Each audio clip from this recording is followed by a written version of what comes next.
I know some of you know me. I'm Lorna, and I am very pleased to be chairing this session. I was asked to chair it because it's fairly well known, certainly among my students, that I am passionate about raising awareness about mental health issues.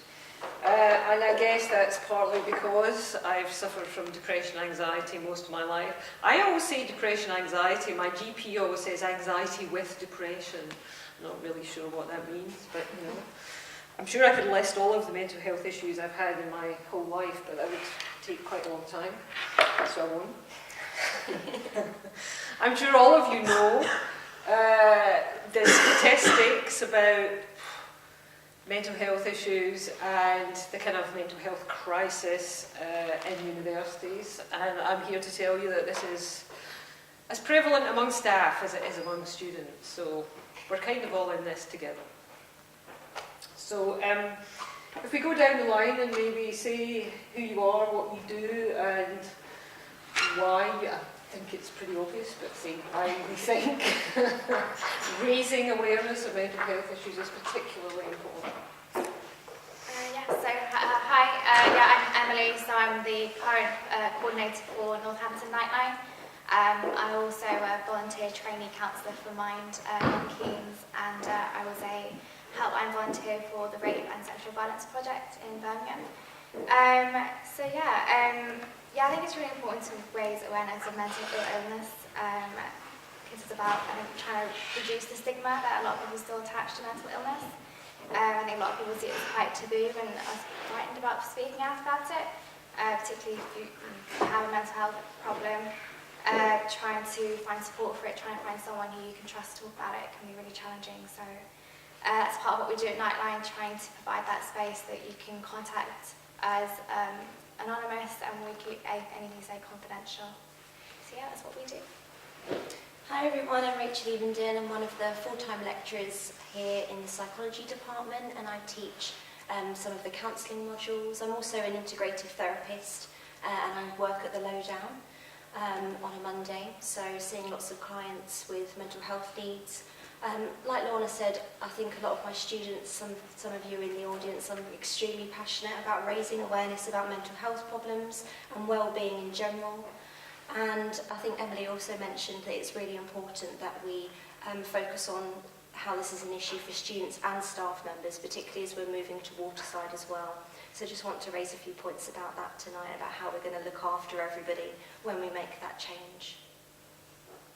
I'm Ellie. I'm from the Lowdown Youth Counselling, Sexual Health and LGBTQ services. I've worked there for nearly 10 years, supporting young people and raising the awareness of mental health.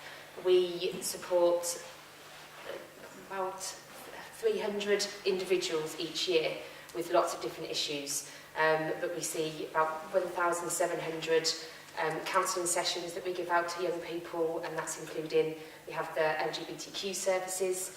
There's lots of different things out there, and we just want to make sure that every young person has got somewhere to go to for completely free and completely confidential, obviously taking safeguarding into account. But just, we don't want people to be alone, feel isolated. Everybody out there might suffer from mental health in any point of their lives, and we just want to make sure that the people 12 to 25 can come to us and have a good service. I'm Sophie. Most of the people in this room know me from the Society, which I was committee for 2 years and still a member. I also helped get the LGBT SOC back up and running when it folded last year. Still in the committee for that. And some of you in the room know me as the LGBTQ officer, which I'm here as tonight, representing really the Students' Union and their views on mental health. I've had mental issues like most of my 20-ish years, so got a fairly rounded experience. Okay. And as I'm sure a number of you know, incidence of mental health problems is much, much higher among LGBTQ plus people. Yes, some of us have been there, we know. how this works. Just a little sense of how we're going to do this tonight. We are really trying to raise awareness by talking about things like how to recognise symptoms, what kind of processes and kind of services you can access, what kind of treatments might be available, and maybe some of the pros and cons of some of those. And on the other side, how to help if you are trying to support somebody who's close to you who is going through depression, anxiety, any of these kind of, particularly the common ones, but also some of the other issues. So again, how to recognise those in somebody else and how to support that person and accommodate their needs, I suppose, because I think not only are people who suffer from mental illness often reluctant to tell people for obvious reasons, it's difficult, I think, for people who haven't experienced this themselves to know what to say or what to do or how to act around that, and this is all part of raising awareness and normalising mental illness. The first time I came out, I think this is another coming out story. It was really, really hard the first time to say it in public to a group of students at Welcome Week and induction. After the first time, it becomes so much easier. I realise it's easy for me to say that when I'm 46 and I've lived with this most of my life. It's much, much harder for younger people to do that.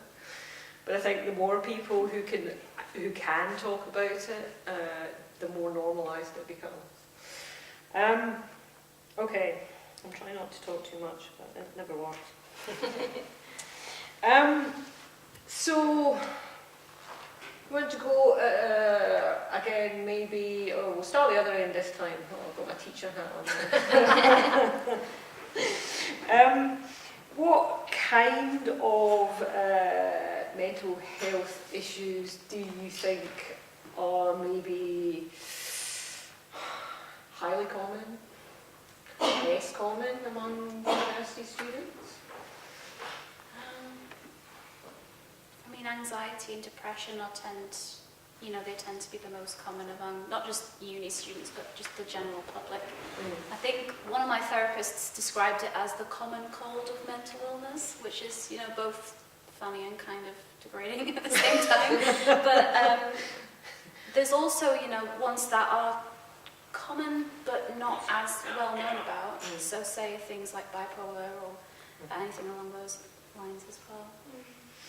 Yeah, we see a lot of self-harm. Yeah. A lot of young people come to us with self-harm issues. But the thing is with mental health, that you might have depression and it lead on to anxiety, and it's never, we kind of see at the Lowdown, it's not usually anything that's just standalone.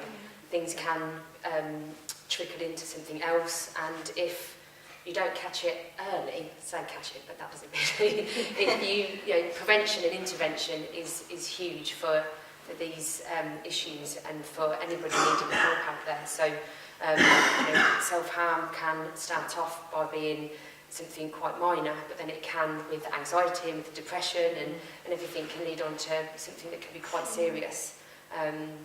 So yeah, it's just self-harm. Just wanted to make sure that was mentioned. But there's so many different mental health issues out there that we can't really put it all into one kind of bag, because they all kind of have their own reasons why, they have their own ways that you'll cope with them as well. So, and I mean, self-harm is again fairly prevalent as a symptom, I guess. It's difficult to tell sometimes where it's coming from. Yes. What came first, the chicken or the egg kind of thing? Absolutely.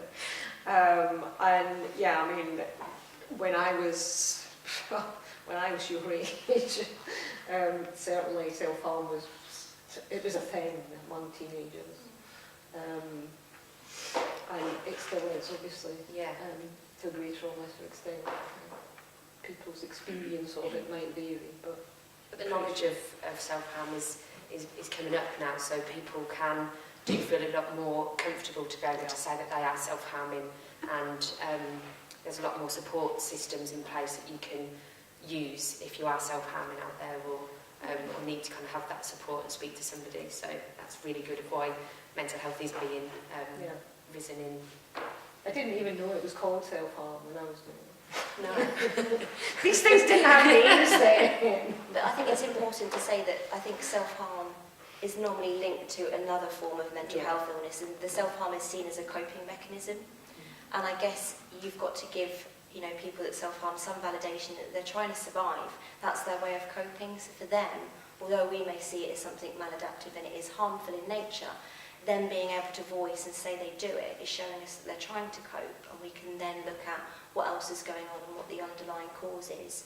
Because I think what Lorna said, you know, self-harm could be for a lot of reasons. At the Lowdown, we see lots of other interconnected disorders. So someone might have generalised anxiety disorder and depression and be self-harming, as you said, as a symptom. So they all tend to be quite, you know, interrelated.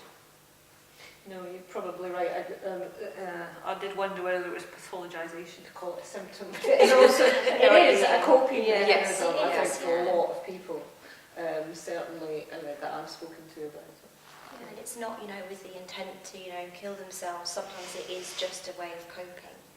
And we talk a lot about suicidal ideation and whether there's any intent there.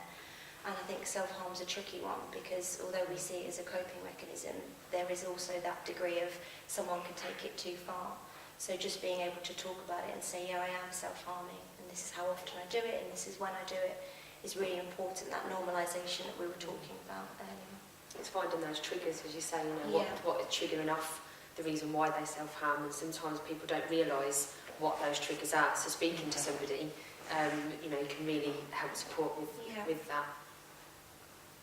Yeah, I think one of the really tricky things about self-harm though is that I think particularly if you go and seek some kind of talking therapy or counselling something for it, quite often the counselling that's offered by the NHS or charities is generally short term. So I guess then it's about how can we manage the self-harm, or how can we eventually replace it with something else rather than something that's going to go away within those 8 weeks you might have that while you're working with that client. I think it's a really difficult one to work with sometimes. We don't want to remove people's coping mechanisms too soon. So, you know, in counselling and talking therapies, we'd probably work with the underlying causes and then hope that during that form of therapy, then the self-harm reduces or eventually stops altogether, or they find another way of coping that's more healthy. So yeah, I agree with you that there's no one fix we can do in the short term. It's a long-term thing, isn't it? Mm-hmm. Are you able to say a little bit about what the types of mental health issues that some of our students are coming to Nightline with? Obviously confidential, but we've talked about depression, anxiety and self-harm. Is there anything else that's coming up? To be honest, I think they're the most common ones, but it's really hard sometimes when you're talking to someone on the phone or instant messages we do now we don't necessarily diagnose people, so unless someone outrightly says I've got X mental illness, you wouldn't necessarily know. Sometimes, you know, you might be talking to someone and it might sound like, oh, hang on, this might be depression, or it might be something a bit more serious here rather than just it kind of being, I guess, generally just feeling low. But unfortunately, the way that we work, we don't offer advice to people because we're just not trained.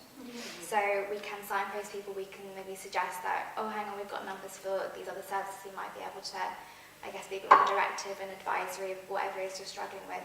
But I think that's the beauty sometimes about what we offer, that it is just that we listen and we're there to talk to the person and give them that chance to kind of really start putting some feeling into words. And you know, we're there without a waiting list or anything like that, which is a really good thing. I mean, one thing that's worth mentioning as well is because I try to run weekly brunch events for LGBT students. Some of the things that came up with mental illnesses for some of the students, so I won't say who, but things like addiction, eating disorders, which has come up quite frequently. You know, I've heard actually quite a disturbing amount of people say that they've developed eating disorders since coming to university, which is something that's kind of... I've seen that as well in the pastoral care I've done. And I think maybe it develops because eating disorders is more about a control thing, and I think that need to control something because university as an experience is so overwhelming and there's so much to do that becomes the one thing they can control. So I have seen that. It's like you say, it's coping mechanisms. My last talking therapist told me I had major issues with control. I said, "You're not telling me anything new."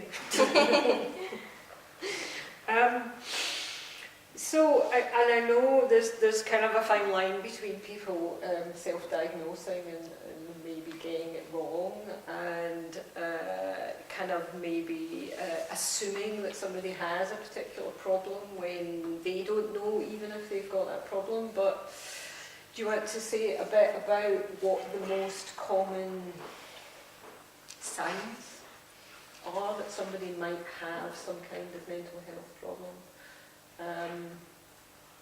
I know, the thing you were talking about having somebody just to talk to. I've almost lost count of the number of students who said to me, "This is the first time I've ever said this to anybody." And I have to see that as a good thing. Yeah, I get that hugely in the counselling room at the Lowdown.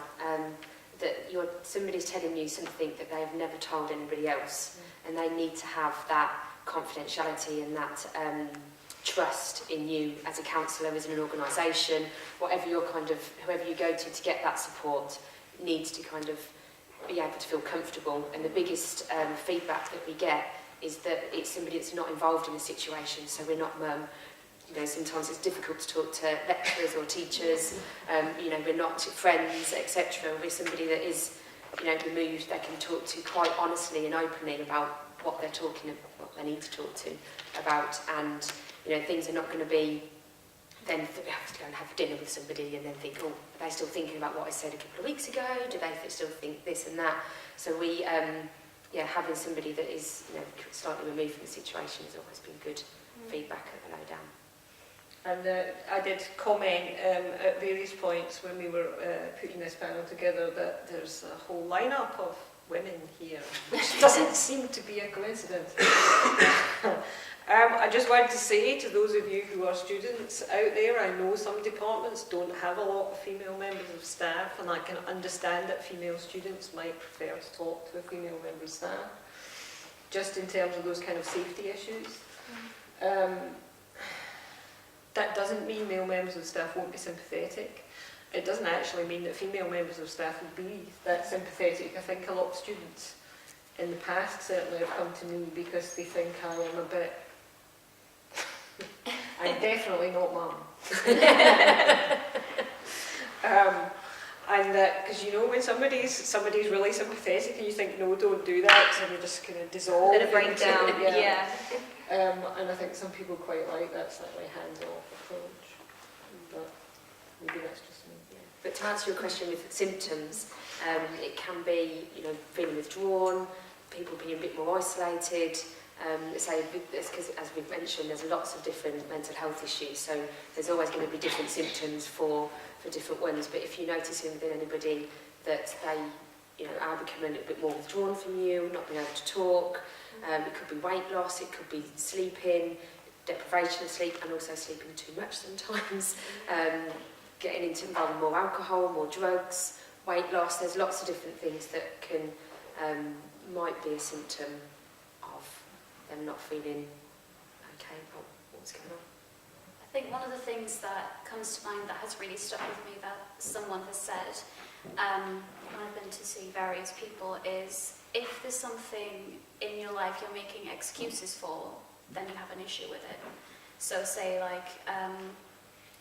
someone's struggling with addiction but can't initially recognise it. Oh no, I'm just having a few drinks. Oh no, it's just the one time, and then it never is. Yeah. When you have that sense of avoiding the issue. It is. Yeah. Or deflecting, or they might be minimising it and going, oh, it's not a big problem, I'm only going out twice a week. So going to how to spot things in someone else. If you notice that kind of behaviour, it doesn't hurt to just say, hi, I think you have a problem. Even if they aren't necessarily initially thankful for it, it doesn't hurt to have that conversation, because it could potentially actually help someone see that they have an issue that they can't recognise. And am I right in thinking that it's kind of difficult for you to see these symptoms in yourself because they tend to come on gradually, and it's very difficult to remember what it was like to be normal? Particularly with anxiety, it's like asking yourself, when was the last time I wasn't anxious about something? Never. So, you know, it's not a bad thing to point these things out in our family and friends, because sometimes, you know, we won't recognise them in ourselves until things are quite far down the line. And the only way we're going to normalise mental health issues is if we talk about it and we say, you know, people do get depressed, it happens all the time. It's okay to feel anxious under the circumstances, so like normalising by actually pointing out the behaviour might be helpful. Definitely, and if you playing football and you hurt your leg, you'd go to the doctors and you'd go to A&E, or you'd do something just because you might be feeling anxiety, or you know it's a mental health problem. Then you could still go and see somebody, still go and kind of get that support, because you would if you were, you know, hurt an arm, you had a bone sticking out, you would go and see somebody. So it's kind of putting mental health into that that category as well, that it is, you know, it's hurting, it can be detrimental to not just your mental health but your physical health, and it's the ripple effect of how many people that can affect around you as well. And I guess, I mean, there's a lot of physical illnesses that are kind of invisible, but every mental health problem is invisible. And may result in some physical symptoms, but yeah, it's easy to just say, oh well, I was just feeling bad today, or whatever. And certainly I remember as a child when I was anxious and people said, oh, you just feel nervous, everybody feels like that, and I believed them. I didn't realise that what I was feeling was excessive anxiety. So I think, again, talking about those things is the only way that you can come to recognise it. Definitely. And I don't know whether this is an advantage or a disadvantage, but university staff and university students are kind of used to analysis and in-depth exploration, and sometimes that's a good thing and sometimes it's a bad thing. Especially when you go to see a counsellor and you know what the right answers are. And you have to train yourself to say as close to the truth as you can get, rather than feeding them the answers you think they want to hear. Yeah. Any other particular symptoms? Yeah, I guess that's kind of similar sort of thing. I guess dramatic changes in people's behaviour. I guess being socially reclusive or withdrawn or introverted isn't as well necessarily a sign of itself of a mental health issue. It might just be that's who someone is, which is absolutely fine. But I guess if it's a big change from how they used to be, then I guess and then it's a more kind of a warning sign that something might be going on for them. And the longevity of it, sometimes it could be an isolated incident, but then if that's happening more and more and getting more frequent and more often, then there might be something, the reason why that person's going out drinking every single night, or something like that. It could be, so being able to, maybe not sometimes realising that actually you need to say something and get that intervention in early is really supportive. Yeah. Because I think there's no harm in just saying to someone, do you need a bit of support? Yeah. Because they might and just be too scared to ask for it. Like, if you spot something that you think needs addressed, address it. Don't wait until it's, too late. Because then, but if it's, it's not too late really to get help, but the later you leave it, the longer it's going to take to get back on track. So if you see anything, don't be afraid to voice it, or if you think you have an issue, talk to someone about it. I think you're right, Sophie, because I think there's so much social capital and support out there, but the real issue here is that people don't access it for whatever reason. And so actually sort of saying, there's support out there, do you need some support? Sometimes people need that validation and it's okay. I think, particularly in today's society with this generation, it's like everyone wants to be seen as independent, able to do everything. And life is so fast-paced as well. We're not self-caring enough. We're feeling like, it's a narcissistic luxury to be able to just take some time out. And I know some of you from the Meditation Society are here, and I've been trying to send so many students your way just so that they're self-caring, even if they don't realise they are, just for an hour a week. It's great that you guys are here. Yeah, I started doing Tai Chi about 15 years ago. I don't think I would be able to keep going without it. It's not quite the same as meditation.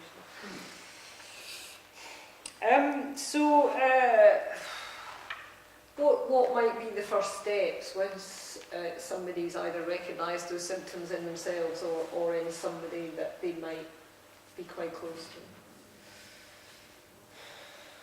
to? If you say, do you need support? And they say yes, what are you going to do? Be non-judgmental to start off with. Don't kind of say, I think this and I think that, because you need to support them, be non-judgmental, and look at the places. I mean, we can go into the lots of different places that are around Northampton, but it's kind of finding the right place for that person as well, that they need to get support for. But yeah, definitely kind of make sure that it's you're supporting them and listening completely, you're listening ear. That's a really good point. Yeah. Like, if you're going to speak to someone about, hey, do you have an issue? And they say yes and tell you about it. If you're against the issue, so say they say, oh, I have a problem with alcohol, or I think I might, and you don't agree with that, put that aside and actually listen, and don't pass your judgment on, because otherwise that might actually stop them reaching out for any help at all. If they get a judgment from the first person they speak to, they're not. I mean, personally, if that happened to me, I wouldn't be then likely to ever talk about it again. Exactly. Yeah, you've closed the door then, haven't you? Because I think patience is really important. So if you ask somebody, is there a problem, do you need some support? And they say yes. Acceptance is one thing, but then actually being ready to do the work and do the therapy and all these things that are available to them is another thing. So it's like putting out that hand and saying, I'm here for you. It's that difference between being sympathetic or being really empathic and saying, take your time. I know this is difficult for you. I'm going to be here every step of the way, but being patient and not rushing somebody's journey, because they might not be ready to access the help, but they might be coming around to the idea that there is a problem and they're going to have to address it at some point. Yeah, and actually that process can take quite a long time. Yeah, and you can go forward a few steps and think, right, I've got to a certain point, Yeah. and it's knowing that actually they could sit back again, and it's that kind of to-in and fro-in, and just keep edging them to get to the end goal of where they want to be. I mean, building off what you said, if everyone moves at their own pace, it's so true. Like, even if you think, say, oh, they're not moving along as fast as they should be, so they're obviously not ready to deal with their issues. It's often not a case of that at all. Like, everyone just needs to move at their own pace. And if that's not fast enough for you, it's what works for them. So just, for lack of a better term, just keep it to yourself. Like, help them how they need the Because help. it will be not how you frustrating think. to be on the receiving end, to be a carer or a loved one of somebody going through mental health issues. But there will be support for you as well, so it's just making sure that you're kind to the other person, and if you're feeling yourself getting frustrated or really worried or anxious about it, then seek some support yourself for that, because it's not easy. I can speak from personal experience. Like, if you're dealing with a mental health issue and a carer or friend, partner, parent, whatever, then puts you down because you're not moving as fast with the help as they want you to, it's so discouraging, because then it's like, oh, well, what's the point, Like, even if, like I say, if they're not moving to the speed you want them to, just, hold their hand and stay with them through it, even if it's going to take time, because it does take time to get to where you need to be if you have issues like mental health. I guess the other side of that, from their point of view, is that it is astonishingly hard to care for and support somebody, and to know that somebody you care deeply about would just rather be dead than put up with this for a single more minute. And you can understand that that's hard for anyone. Yeah. And I guess it's partly that thing that we all think, is it just me? Is it just that I can't go? Why can everybody else cope and I can't cope? And it's not about your personal weakness, and it's not about a lack of support from the people around you. It's just an illness. And I think that's one of the things that's hardest to accept, is that it's not your fault. Yeah. But it's not anybody else's fault either. Yeah. And that can be quite a powerful thing within a counselling room, is to kind of, somebody could come in with various different issues, or whatever they've got to say, and to kind of sit down and say to somebody, it's not your fault, what happened wasn't your fault. And that can be very, very powerful, and needing that time, as you say, everybody does take, it's different, everybody's different, and everybody's going to take a different time and different ways to cope with it. And that's one of the things that I'm passionate at the Lowdown for, is that they will give 6 to 8 sessions to start off with, but if you feel like you need more, then it is open-ended, and and we can support you. And some people do come in for 2-3 sessions, that's what they need.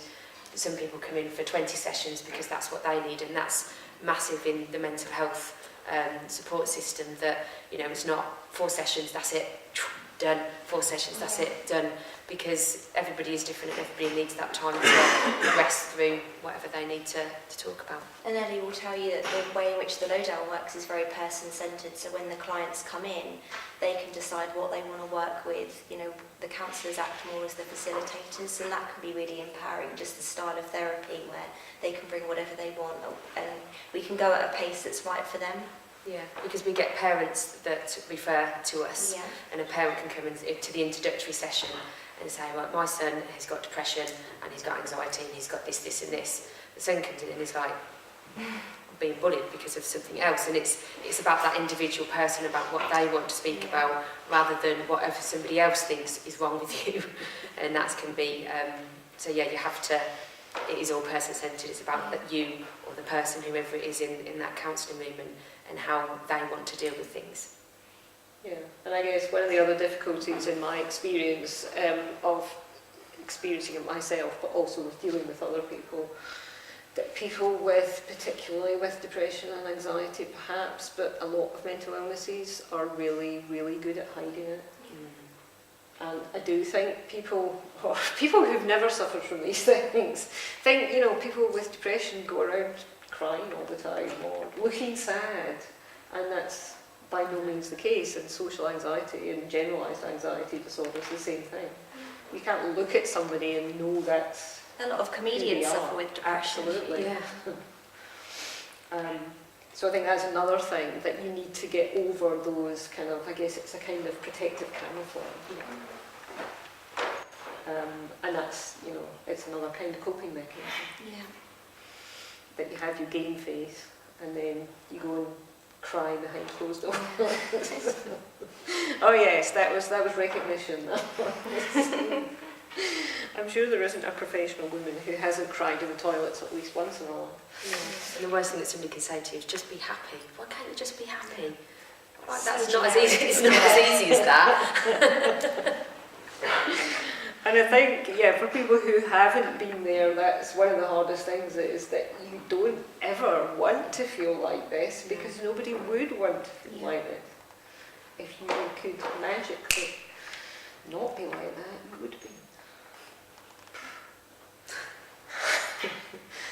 So could we talk a little bit about different kinds of treatments, and just maybe some of the distinctions between them, and different people need different things at different times, I guess. We've kind of started with talking therapies, haven't we? And that the Lowdown uses a person-centred approach. Yeah. I think in terms of even counselling, there's so many different types, and depending on where you go, you'll get a very different experience. So with the Lowdown, it's more person-centred.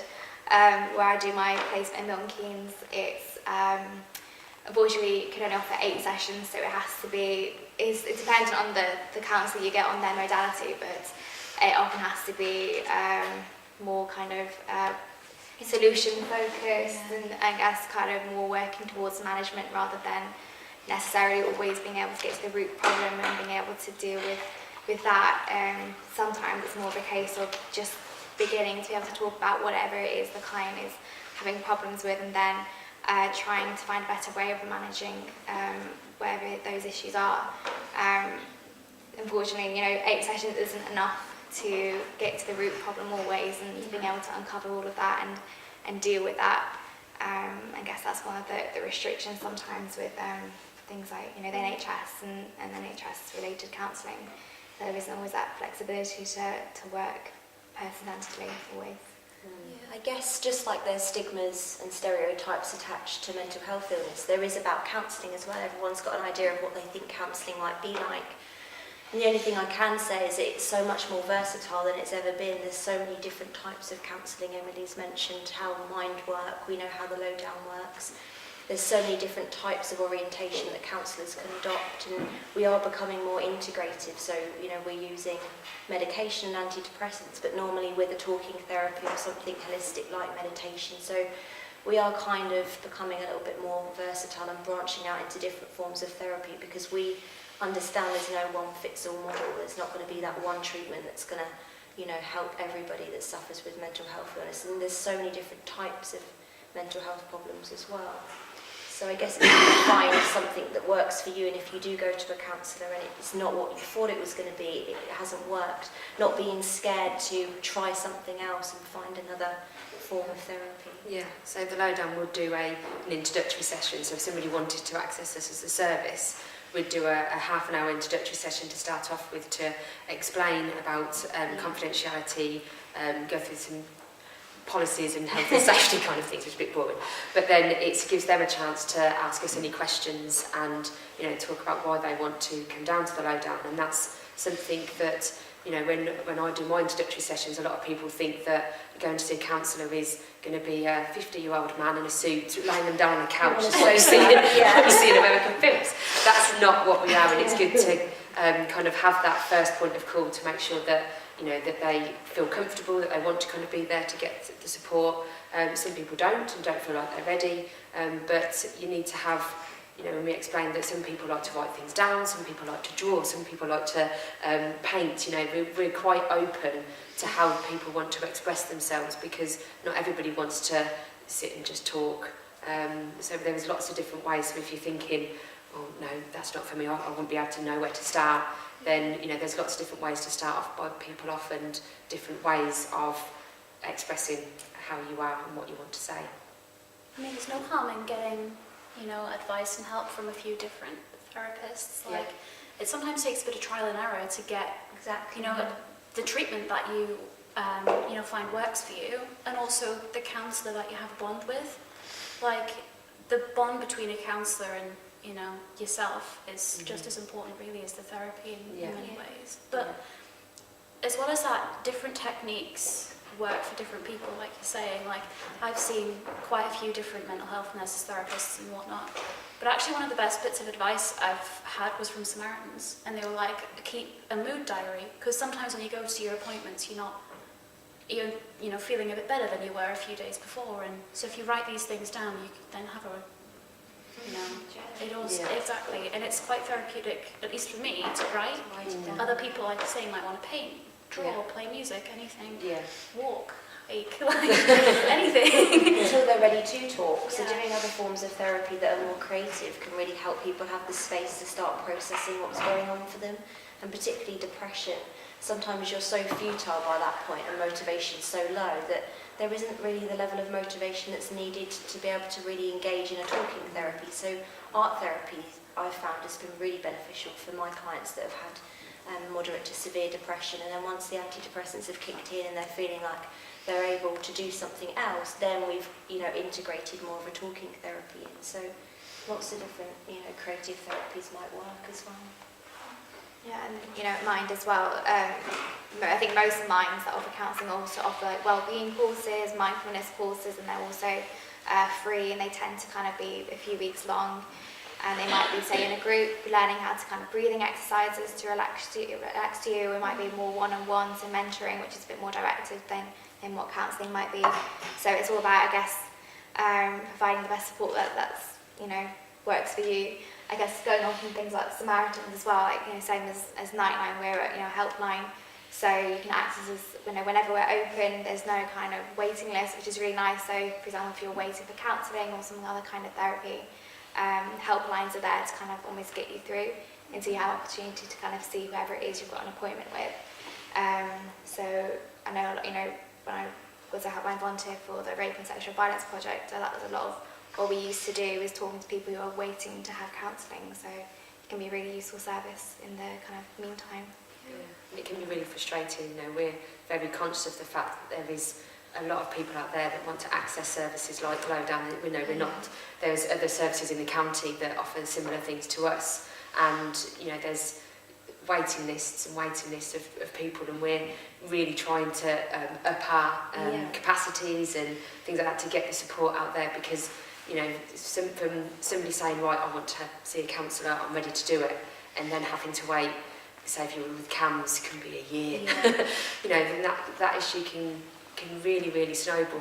And I just wanted to make sure that people were aware that everybody's trying their best to kind of to have and having people like Nightline and Samaritans, Childline, people that you can access on the internet, as much as social media has been a massive cause with mental health and lots of other issues with young people. It's a brilliant place to go to get self-help pages. There's lots of apps now, Settle My Glitter, Calm, things like that people can use to stop and have 5 minutes of their own mind without having the pressures of everything else. So there's lots of different things out there, but it's finding what's good for you and what's going to work for you. Yeah, I mean, there's certainly a lot of online resources that you can access by yourself without having to go anywhere and without having to actually speak to somebody, if you're like me and you don't want to speak to anybody. I spent my first 2 counselling sessions saying absolutely nothing. But that's just me.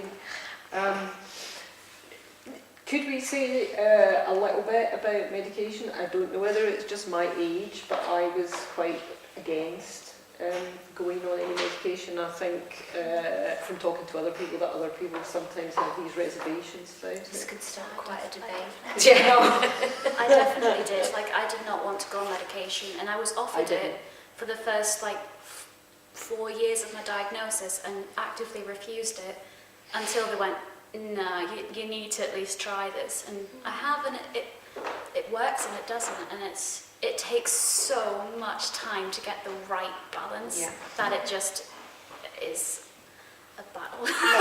It's worse before it gets better as well. I mean, when I went to a GP a few years ago, when I was having a bit of a downtime in my life, and I kind of went in and said what it was, and he went, there you go, he gave me some drugs, and I was like, I don't want that, I just want to support somebody. And yes, they can be brilliant, drugs can be brilliant, and medication can be really good to support some people, but if you've got anxiety or something that can be helped by talking and not kind of taking the medication, then I would recommend, this is my own personal view, is to try talkative therapies and things like that first, but knowing that is there if that is needed as a support. Yeah. It's strange as well how different doctors and nurses have completely different opinions on medication for the same condition. Yeah. I was initially prescribed one thing, and then a month later I went to the same GP but seen a different nurse. Why on earth were you prescribed that? I'm like, oh well, was that not the right thing? It's a minefield. Yeah. But if it works for you, then fantastic. But it's not the answer for everybody, really, is it? And it can, from people that I know that have kind of taken medication, it's very addictive, some of them, and it can take quite a long time to come off of it. If somebody I know had a bereavement and just needed something to help them, cope with that, sleep, etc. And it's taken them really. They're still not off the drugs. They're still taking them because that you do get highly addicted. So it's lots of pros and cons. You could talk for hours about medication. They don't prescribe medication. No, we don't. No, we don't have the. We are just a counselling and talking therapy. Yeah. Because it can be seen as a bit of a sticking plaster, and you're not really getting to the root underlying cause. But then there's other patients that really need that medication to kickstart, their motivation, just to feel well enough to engage with anything like a talking therapy. So. We could really get into this and unpack this, but maybe we shouldn't. But I think it's probably just to address some of the kind of assumptions and preconceptions that people might have, and I'm kind of fairly aware that my resistance to this was because my dad is chronic depressive and he's been on and off medication most since I was a teenager. And always complains about the side effects, always knows better than the doctors. Never stays on it long enough for it to actually take effect. Never thinks it has any effect. Side effects is a big one, isn't it? Yeah. And that's partly because he's a hypochondriac. But if you've ever read side effects of any medication, it's enough to put anyone off. Just read a paracetamol. Take any.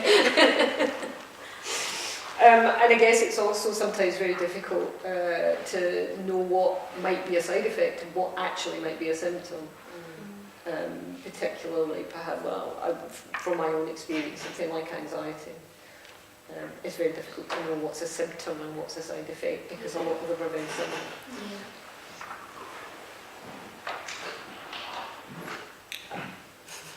I'm supposed to be directing this. Okay, so that's something. That's a bit about some of the kind of official or kind of sanctioned support networks. What about kind of more informal support from friends, from family, those kinds of things? Is that because obviously again I think there's always an upside and downside. There's an upside, yeah, definitely an upside and downside to speaking to somebody very close to you, and also speaking to somebody that is removed from the situation. So if you are kind of having to deal with somebody that has got mental health, it's just being supportive. Again, like I said before, non-judgmental, kind of being there, listening, and recognising that it is going to be difficult for you and also for the person that you are supporting. But if they have got and talked to you, then they have already made that first step of wanting to get better, to feel better about themselves. So, if they do confide in you, again, like Sophie said, don't kind of shut them down and put your judgment on them. Just let them, talk. And it might be 5 minutes, it might be an hour that, you're listening and needing to support them. But just, be yourself. Is there a kind of professional counselling opinion about whether it's a good thing to talk to other people who suffer from the same problems, or if that just sometimes is at risk of reinforcing your... In some issues we would suggest things like focus groups and kind of group therapy type things to get people talking and normalising the situation, but I guess there's no one fits all. It might not suit somebody to be able to have their voice in a forum like that, but for some people it could be really beneficial. Because I think when we go back to stigma, a lot of clients find that it's the stigma's coming from their own family members. Mums saying to their child, "Oh, you're not depressed, you're just lazy," and all of these things get thrown around. So having that person who's not in that family network to talk to can be really beneficial when they're getting that in their home life. Yeah.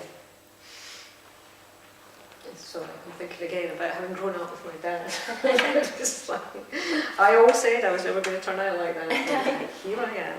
And there's no wrong or right with group therapy or focus groups, but talking to friends, you've got to, if it's yourself that's got a mental health issue and wants to talk to somebody, do pick the right person, because you don't want that to kind of go around to other people and to other people. You need to, whereas in agencies like ours, there is that confidentiality there that we have to abide by and make sure that nothing goes outside of the agency, because we do have to have supervision, etc. as counsellors, but we have to make sure that, if apart from safeguarding issues, obviously if somebody was in immediate danger, immediate harm's way, then we would have to break that confidentiality. But it is picking the right person to speak to as well. I mean, your confidentiality goes to the point where if you see someone you're counselling in public, you just ignore them. Yes. Like that's the level of confidentiality it goes to.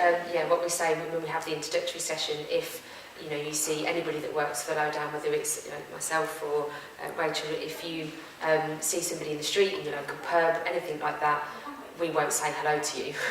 We always say you're not being rude. That could open up a can of worms when the they could person be. you're with goes, oh, who's that? Yeah, who you just say hello to? So, you know, but then if they're happy to say hello to us, and they kind of go hello, we will obviously then say hello to them, because it would be really rude if we didn't. But, you know, it's just making sure that we wouldn't go into, even if you did say hello, we're not going to kind of go, oh, so how about this and how about that? Everything is kept within the counselling boundaries. Yeah, and the same thing with Nightline. So confidentiality and anonymity are two kind of main principles, and that all our volunteers, except myself, who isn't on the phones anymore, are all anonymous. So you don't know who you're talking to, and they won't disclose anything about what you've said to the volunteers. So then is that kind of safety in talking to someone that actually sometimes who you don't know is the easiest first step to make, because you don't have to worry about those judgments or anything getting out or anything like that. So sometimes just being able to talk to someone who is completely removed from the situation is a real relief. And you know, like I said before, we offer support over instant message as well, so it adds that extra layer of anonymity. And I suppose I should say at this point that confidentiality applies if you talk to a member of staff as well, that they won't tell anyone unless you give them permission to tell anyone else. And if you know somebody within the Lowdown, say, just to point out, because obviously Rachel is a volunteer at the Lowdown, that if you know somebody that works within an agency, then just let us know, because you won't be put with that person. They won't be in supervision. They will keep that confidentiality for you if you know somebody that works in the agency. So, you know, don't feel that you can't approach the Lowdown if you do know somebody that works there. You can keep all of that confidentiality in-house and away from the person that you do know within the agency. So. I mean, to quickly add as well, I mean, I mentioned really briefly, the LGBT SOC at the uni does regular brunches where it is a safe space to come and talk about anything, if it's an LGBT issue or not. But if you're not ready to go to that space, there's a number which, I mean, I can give to anyone after the panel if need be, called Switchboard. So it's, you know, 7 days a week, 10 a.m. to 10 p.m. and it's run by LGBT members of staff on the phones. So if you phone up with, you know, an LGBT issue, you want to talk to someone who's going to be able to relate more than, say, you know, someone who's not in that community. It's actually a really good service. So having the support of people that you know is going to actually know a little bit about the issue and may have been in the same situation themselves, someone that you might feel is completely unrelated to it, is a good direction to go in as well. So building off what you said with support groups and stuff. I don't think our students know about all these things. You know, some of them haven't heard of Nightline. To be perfectly honest, I've been a member of staff here for more than 20 years and I haven't seen half of that information. Exactly. Look, I didn't know about that, Sophie, so that would be amazing if we had that number and we could give them out to students. I've got a bunch of posters, not on me because I forgot them. I can send you a picture. I suppose one of the issues with this is because students are in a kind of transitory situation, it can be difficult to find people that you trust to talk to, and it can be difficult to kind of keep those informal kind of friendship support networks. And from my own experience, I guess one of the things I've found useful is kind of I certainly have a whole kind of support network that runs across the world on my Facebook feed, which is mostly other academics. A surprising number, well, not a surprising number of whom suffer from mental health problems. And it's that kind of recognition of talking to somebody who you don't have to explain yourself to, and who just gets it, but also being able to share different things that might help. So one of these people posted a couple of weeks ago, "Oh, I'm going through a really low period, tell me what you listen to or watch on TV when you feel like this." And there was about 70 responses within about 2 hours. And I've sometimes posted, you know, the really abject, "Tell me something good about myself," because I won't believe it unless somebody else tells me it. And I think those kind of things can be useful kind of safety nets, but I don't know whether there's any professional opinions about those kind of things. I mean, in my experience, it's kind of trying stuff that works for you. I think that is the perks of social media, though, finding those groups with like-minded people on Facebook. It can be a bit of a curse, or it could be something really positive. Yeah. You've mentioned that already, Ellie. Yeah. So social media has completely changed. You know, what we deal with at the Lowdown. When I first, started there 10 years ago, cyberbullying, things like that weren't, they just weren't there.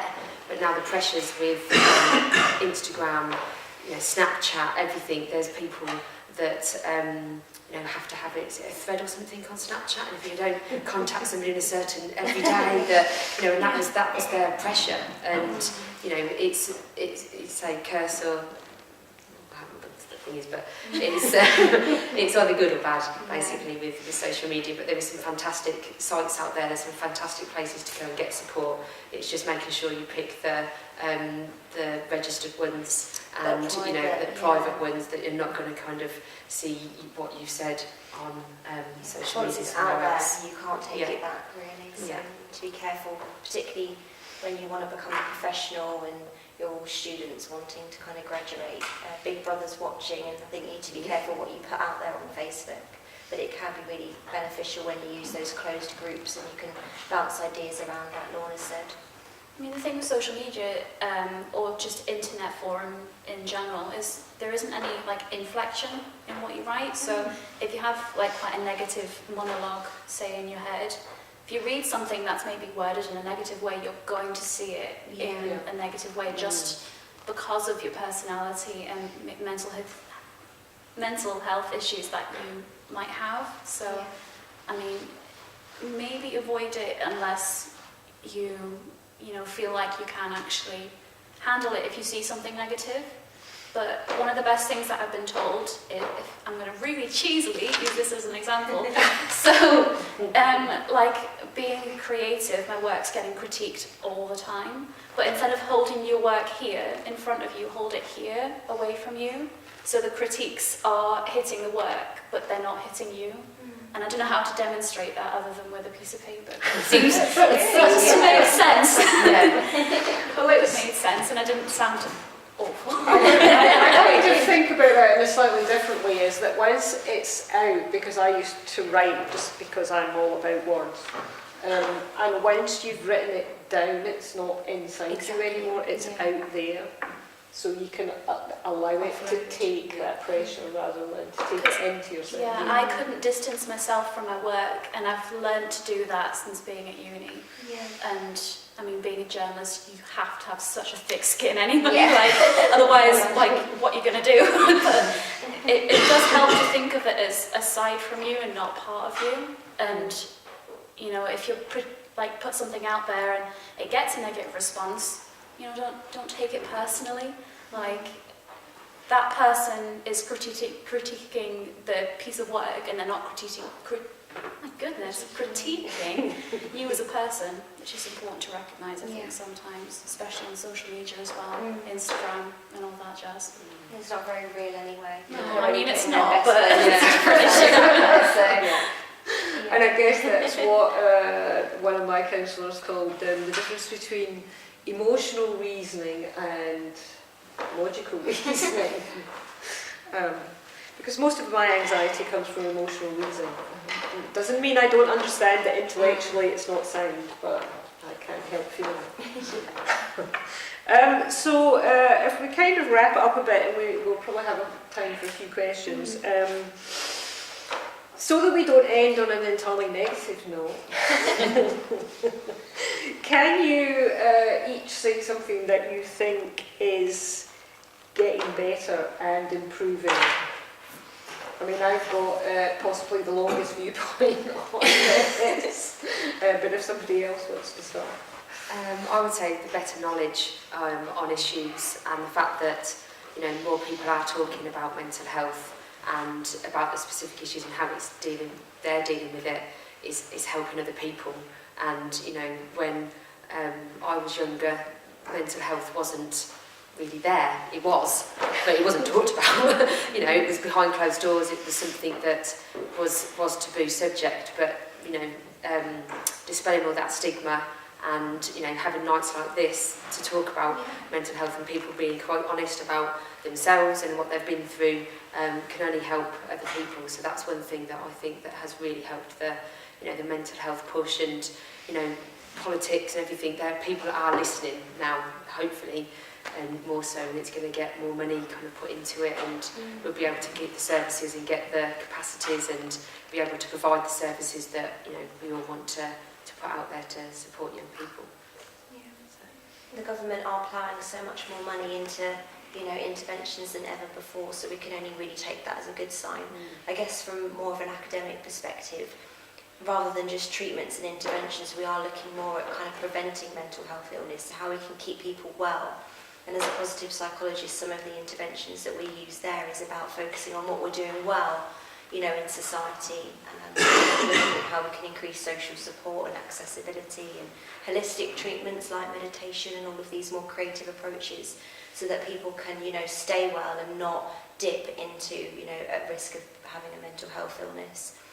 And the statistics, are looking positive. And Ellie's point earlier about how many people are using the Lowdown and how much we're trying to make sure that everyone can have that therapy and get the waiting list down just goes to show that, that those type of services are working, particularly for young people. And the knock-on effect, I was talking to the panel earlier, that we've been, there's a lot of information out there more now about mental health in the workplace. And there was a piece of work done, and it was 300,000 people a year leave their work because of mental health issues. And that's an amazing figure. And the other one was 90 billion it costs the economy. So, we really need to make that difference and support young people, but anybody out there with mental health. So then, they can go back to work and kind of, as well as it is young people, but in the workplace, having things that you can go to and speak to, and having the knowledge out there is only going to be power for support. So we can reduce relapse and things like that. I mean, we always need to be aware that patients with severe mental health illness are likely to relapse, but it's just making sure there's stuff in place, because a lot of treatment programs, once they end, that person goes back out into society, they start their jobs again, and then something happens. There needs to be maybe some aftercare, and that's starting to happen now, I think, a lot more. And in schools, they really need more support in schools to have somebody, have mental health workers or counsellors. We really need a couple of schools as well to provide the service, because that's when people do need the support to then have their toolkit, as we call it, to then move on to later life and have the support there for them. So.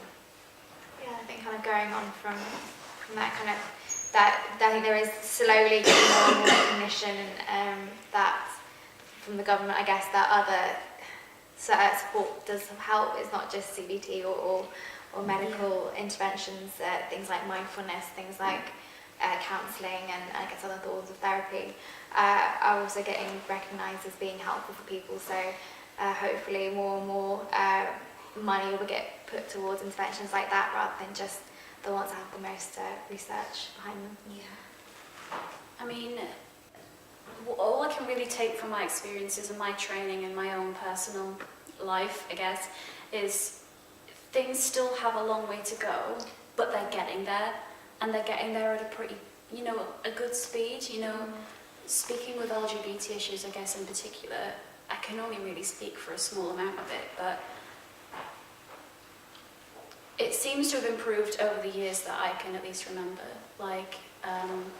It's starting to become more accepting and a thing that can be more openly discussed than certainly a few years ago, which the knock-on effect of that is going to help people. But yeah, I mean, it's not perfect, but it's getting there. It's going in the right direction. Yeah, exactly. Not going backwards. No, it's gone. And I guess there's various positive things I could say. I guess one of them is that it's worth remembering that whether you are studying or working in a university, that it is a relatively privileged and safe environment. And it's a good chance to take that opportunity to be able to talk about these things and admit to them, because I'm pretty sure if I wasn't working in a university, if I was working in a more traditional workplace, then I wouldn't be able to be as open about my own mental health issues as I am able to be here. And I think that's the case for probably quite a lot of people. Do we have any questions from the floor?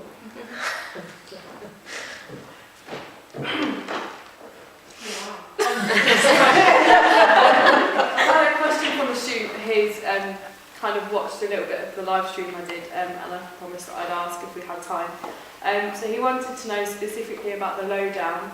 Do you think if you had to rely on government or local council support only, that it would be better or worse, bearing in mind that they would also interfere with the way that you run the Lowdown? We do get some funding from NHS, Lowdown does, so we are, very grateful for that.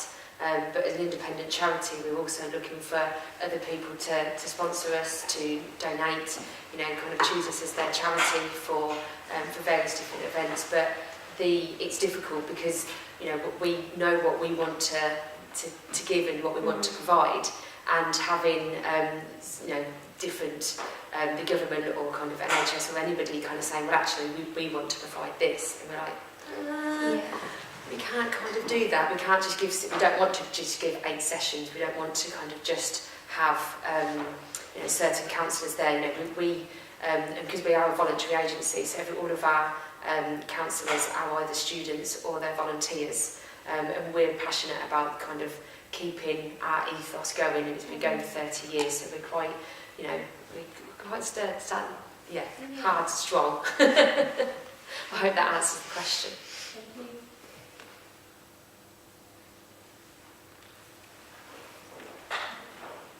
Hi, so I'm actually a trained primary teacher, which most people might know is a career that has a lot of teachers with mental health issues.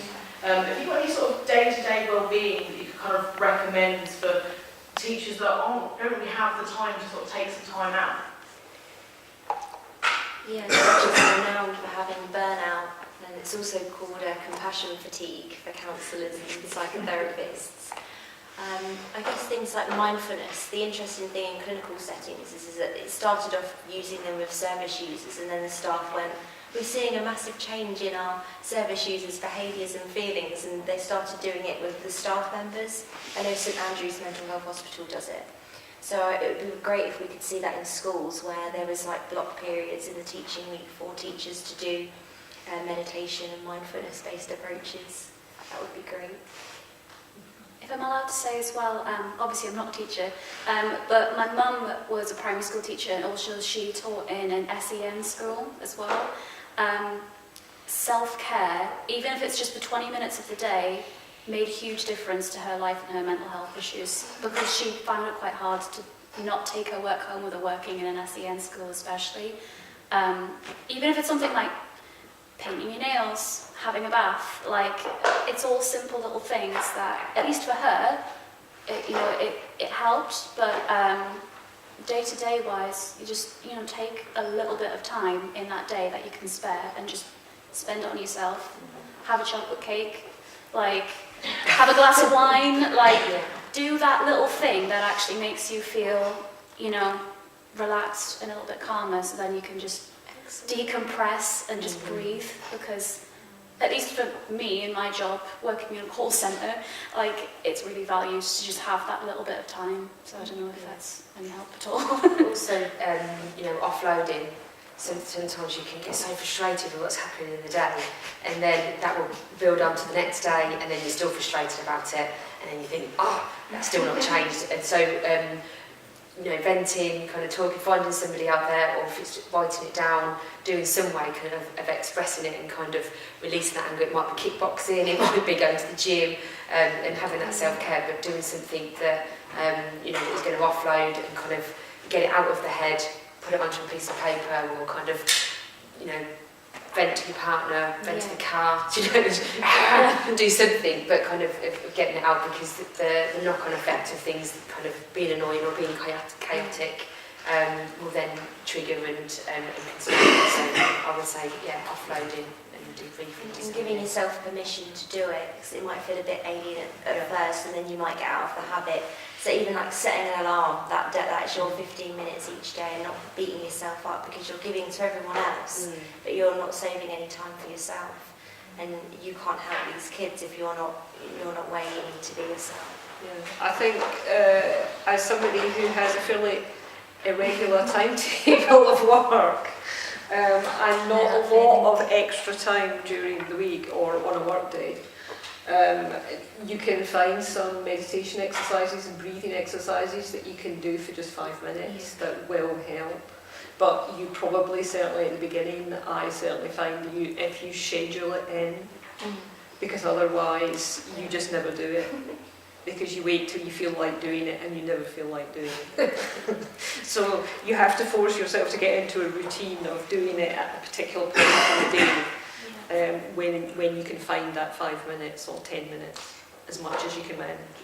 You should see Shetak at the end, because he runs our meditation society next door every Thursday night, and it's free, and you get an hour for yourself every week.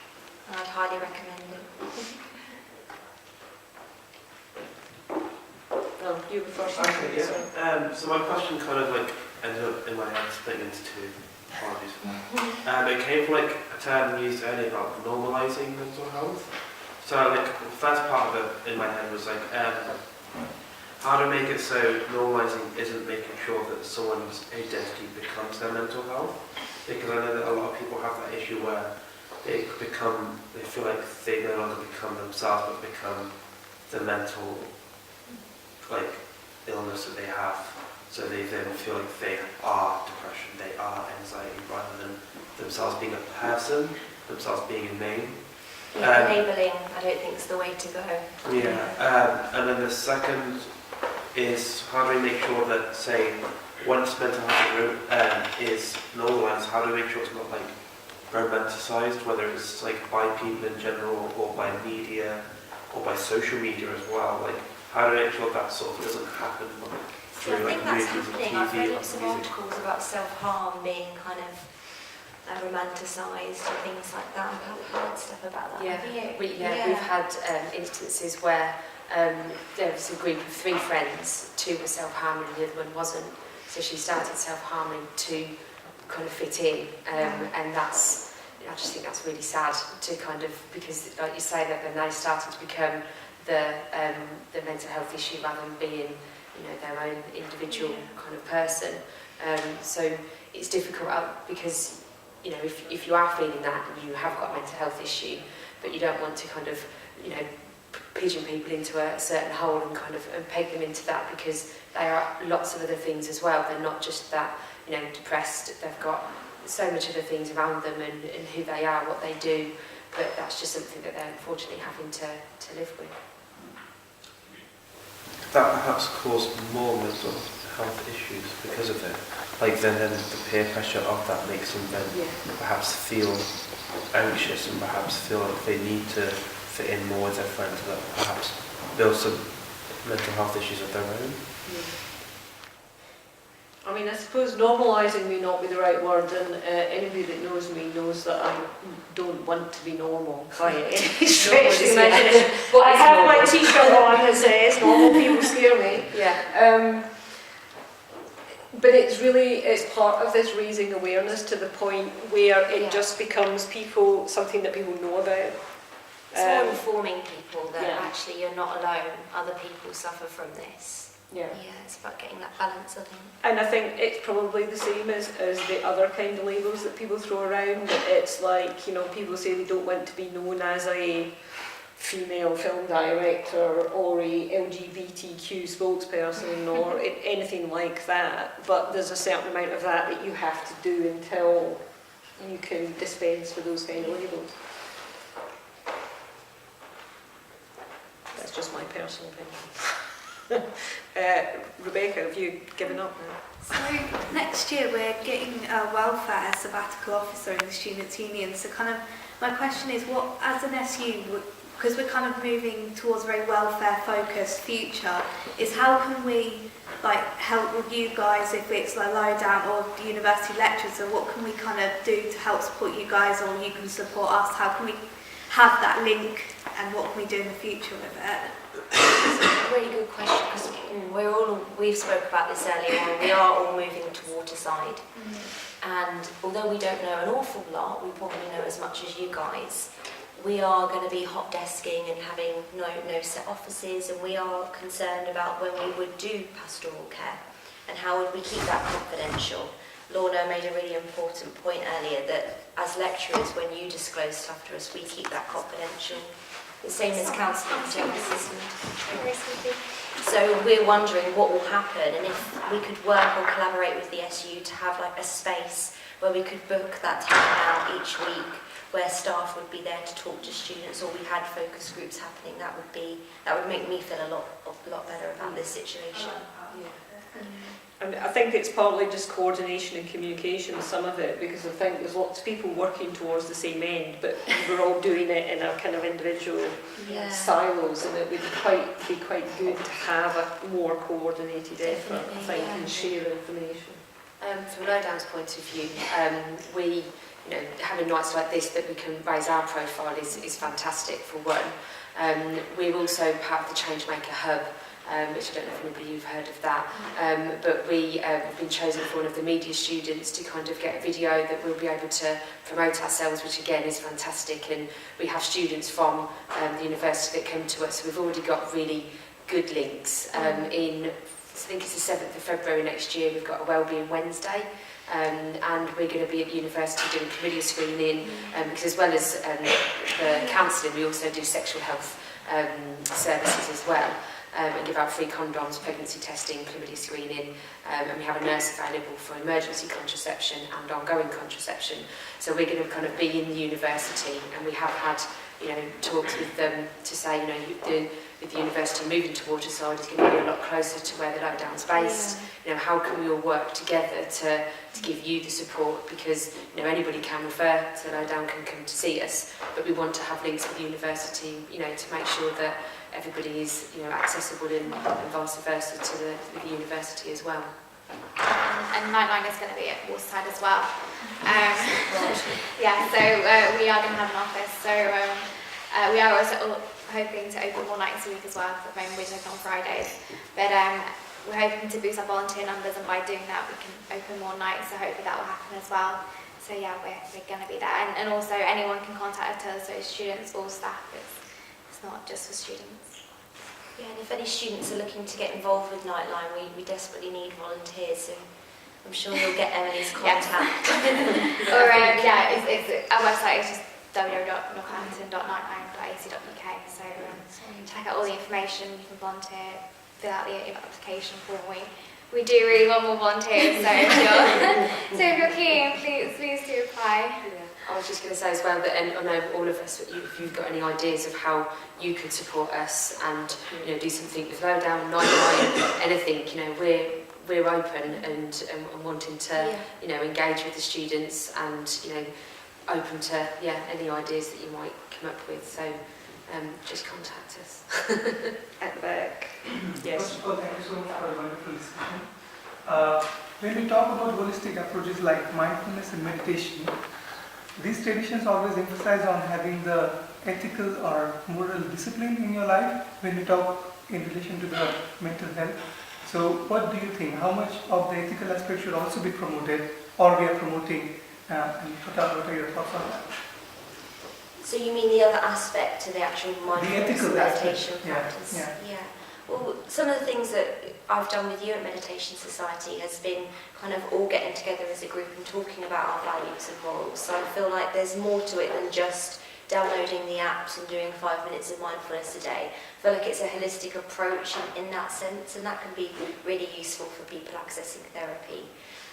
So moving aside from mental health illnesses, it can be about personal transformation and becoming a better person, and working on things like identity issues that we've talked about as well. So we don't just become the mental health illness, we're working on ourselves as a whole. I don't know if that answers your question, Shetan. I can see that there's more to the holistic side of things than just treating mental health illness. Just got a quick one. So mature students at Northampton University, do you have like a partner group for those over 25 as well? We don't at the moment, unfortunately. If it was somebody over the age of 25, it would be going to see their GP, or there was a fantastic charity, unfortunately had to close, Northampton Counsellors, that people could go to, and it was, you know, a donation kind of aspect, whereas we don't, it's completely free. So it would be, unfortunately, paying to go and see a psychologist or going to see a therapist or a counsellor.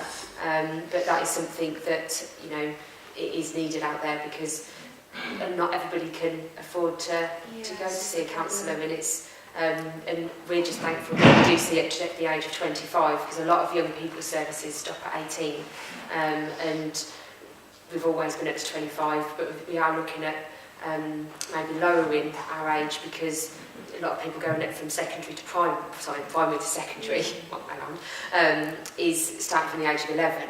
And we get a lot of younger people trying to access this as a service as well.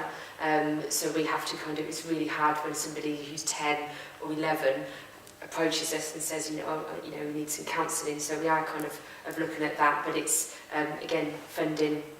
We would do it if we could, but we just get our funding for the 12 to 25s at the moment. It is worth raising this in any forum you can, in terms of this is an issue from the student body, because I'm very aware that PhD students and other graduate students have a very different experience than undergraduate students.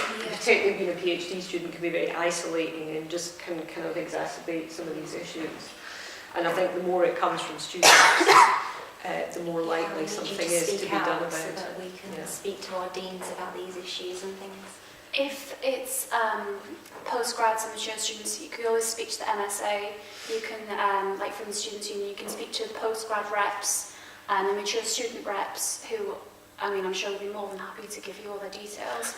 I do have some focus groups that I know of, if that's you know, more like what you're looking for. Like there's a support group for depression and anxiety for adults. There's a support group in Northampton for bipolar, and I'm sure there will be similar for other things, but that's like support and focus groups rather than one-on-ones. I don't know if that's... people more aware of those. Yeah. I wouldn't know that any of these existed. So. Yeah. Well, the depression and anxiety support group reached out when we started promoting this event to, you know, maybe come and speak. They unfortunately couldn't, but I've got their details, which I'll give to you. I'll give to these guys as well. And yeah, I mean, unfortunately, I don't know any one-on-one places, but focus groups tend to be the main thing that I've seen, at least for people that are over 25. For whatever reason that might be. Okay, we had one there. For people who are supporting people with mental health, say they reach out to you, what's the best way to then help encourage them to reach more professional services like the Lowdown or Samaritans or something like that? What's the best way to approach it if they are reluctant? Because obviously I'm totally willing to support people, but there's only so much I can do because I'm not trained. I can only listen. We get that asked a lot. We get parents to listen, we get people to say, you know, somebody really needs the support, and they just won't come down. They don't want to, you know, they're worried about it, worried about the stigma, they're worried about, you know, they don't understand what it's all about and what we're going to do. So when I answer that phone call or speak to somebody, we just say that, you know, come down for the introductory session, you know, give us your details, come down for that half an hour. There's no obligation. If they want to come in and think, no, that's not part of pants, you know, I don't want to come, then that's absolutely fine. But when they walk in the door, Lowdown's got quite a magical feel to it. There's music playing. Yeah. It's not, you know, there's people that we're not suited and booted. We're kind of, everybody works there. It's got the same ethos. So I'd ask people to come to the introductory session, hear about it. They don't have to talk. They don't have to engage. You know, they can bring somebody else with them to say, you know, what, you know, is there somebody what they think is happening, or write things down, etc. So in the introductory session, they can bring friend, parent, social worker, teacher, whoever they want to come down with them. They can come with them, or they can wait outside. And when they do come in the introductory session, we'd always give them, if they can kind of see that they want to say something but their parent is there, or somebody's there that they don't want to kind of talk in front of, I can say, well, this is the point where can you just leave the room and we'll just have a bit of a chat on our own. And then more than likely they will kind of, I've seen it myself as somebody that's very defiant and I don't want to be here, and then you explain everything and they go, actually, yeah, I'll give it a try. And then it's encouraging them within that session to come down for the first counselling session, give it, a lot of people think, well, what am I going to talk about? What do I say? But we're trained to open people up and to ask those questions. So for Lowdown, that's my only answer for that, but it would be, coming to the introductory session and, hearing a bit more about us, really. Quite a bit goes back to what I said at the beginning of the talk, though, of if someone in themselves isn't ready, even if you feel like they are ready, if they're saying they're not ready, don't force it too much. Maybe suggest it, but it's different to suggest and also then say, come on, you're going, you need the help. And, Give drag them by the the hand. leaflets and then they've got that then for when they are ready. And there's the website, and we do, if some people say, no, that's not for me, and that's absolutely fine, I'll leave that introductory session, or, we'll just go to the website, let them know that we are here, and it is that slowly but surely, hopefully something will eventually, click and they'll be ready to access services, to say not just Lowdown, but any other organisation that's out there that we can, we are there, but it is difficult when somebody doesn't want to engage with the service. I am conscious of time, so I think we're going to have to wrap it up there. I knew this was going to happen, everybody's just going to keep talking. I'm sure there's other places we can go if people want to keep talking. But thanks to all of our panellists, and thanks to the students who organised.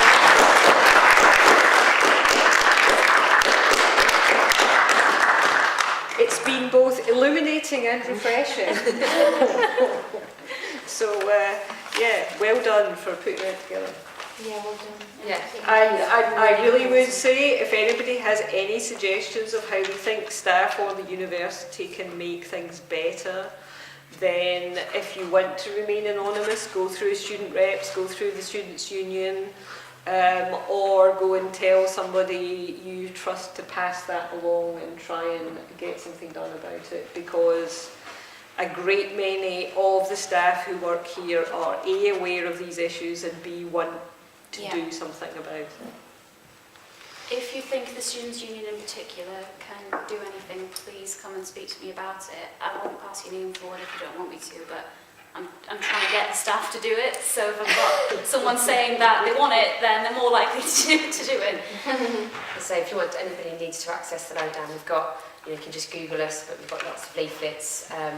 We've got the LGBTQ services as well for 13 to 17, and then we've got the 18 to 25 group, and we've also got a parents group as well, because we're finding a lot of parents didn't know, who else to support and stuff, so we're kind of a facilitator for that, and parents of, it's mainly transgender young people, but they can come in and get some peer support with other adults and other families. So. Okay, thank you.